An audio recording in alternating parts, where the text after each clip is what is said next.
When I first left Whoville, the tough part was I didn't have anything. You can't have but so much, you know. You have to go limit it because you're carrying everything every day. You have nowhere safe to store it. Twice, my tent, my sleeping bags, everything stolen since Whoville. I think that's the toughest. And then just the traveling. It's constant traveling. It's tough on anybody. Not knowing where you're gonna sleep at night. Battling the rain.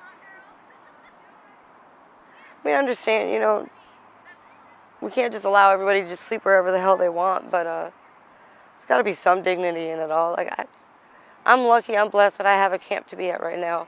But I see Mama Carrie sitting out there on the sidewalk all the time, and it breaks my heart. Breaks my heart. I can't imagine. I know she's been doing this for so long. She's a tough lady, but it just scares me that she's got to go through winters like that. You know, we had people there in wheelchairs, and some people really do need that kind of shelter. I could do okay without it. I don't do so bad, but there are people that really need it. Working together with people, I mean, just having patience with people. It's a lot that place had to offer, and I wish more people had come in and taken some time to really get to know those people. Because some of the people that did volunteer their time in, like Joella, I mean, they came to love us, and we came to really love them, you know? I mean, if you don't get to know someone, you have no right to assume anything. Thank you to everybody who helps, and like I said, there's amazing people out here, and I'm so thankful to them, but, you know, you still get the one or two persons even in those places that still make you feel like you're a piece of, you know? It makes it hard to even want to go get help. My whole intention the whole time I moved here, we were going to start with a food truck and then just expand when we could. And now, like, everything is just, I'd still like to do a food truck. I love to cook and stuff, but I think I like more the World of Mirth kind of thing better, little store, creative energies and stuff like that, you know. I think just add something better to the community. I came from Richmond, Virginia. I ended up in Eugene because I lived in Bend. It's kind of a personal story and it's a little hard to tell, but basically I had some issues with an abusive person. And everybody, law officials and everybody in Bend said, look, put this person in and you're going to be fine. There's a lot of support, there's a lot of help. I lost my job through this person.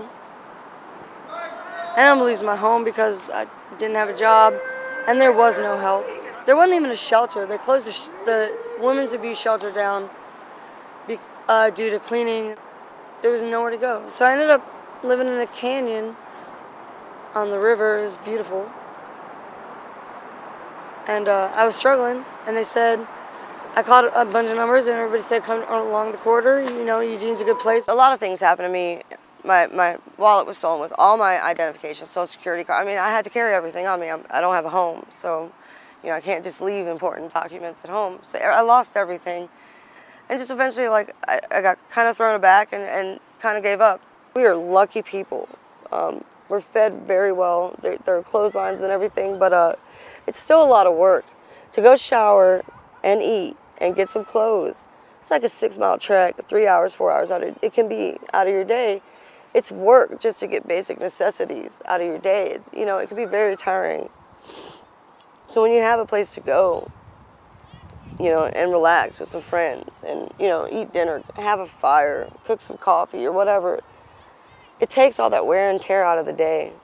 Whereas now, when you're done doing all that, you're still roaming around, waiting until it's time to find a place to go to bed. I mean, it's just a hard process to go through every day, day in and day out.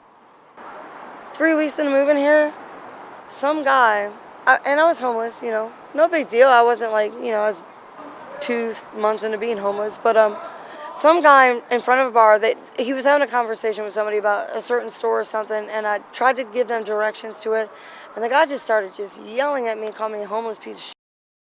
I don't know what it was, and I got upset and I walked away, and then I came back and I said, you know what, that's just f***ing wrong. You're a piece of shit too.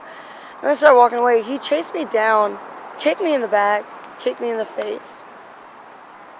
I had a massive injury for 6 months. And then 4 days later, my purse was stolen with all my money, my ID, everything. I was hiding down on the river. I was terrified. I didn't even report it to the cops because they didn't seem to care. I went to the emergency room the day after it happened. I walked out of there with a limp, crying. They didn't call the cops. They didn't offer anything. I mean, I felt like they didn't give a because I was homeless. I had tried for a while to get a job. I tried to get on my feet, but I kept getting back down and back down. And finally I said, well, you know what? I'll do it myself. I'll work myself. And I found a way to survive.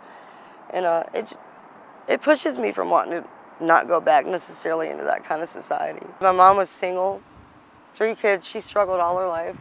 I was taught to constantly fight to get better and get ahead and get ahead and get ahead. So I never stopped. Things have been tough. I've been working my ass off to pay rent for a place I can't even enjoy.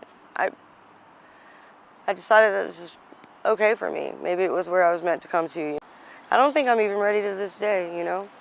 Not yet, not yet. But for good reason, I'm happy where I am for the first time in a long time.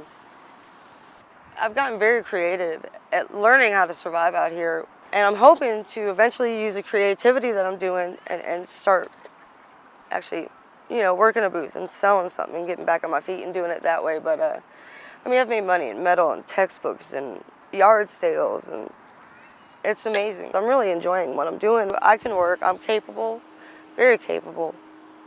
But, you know, I needed to find me for once in my life, and this has done that.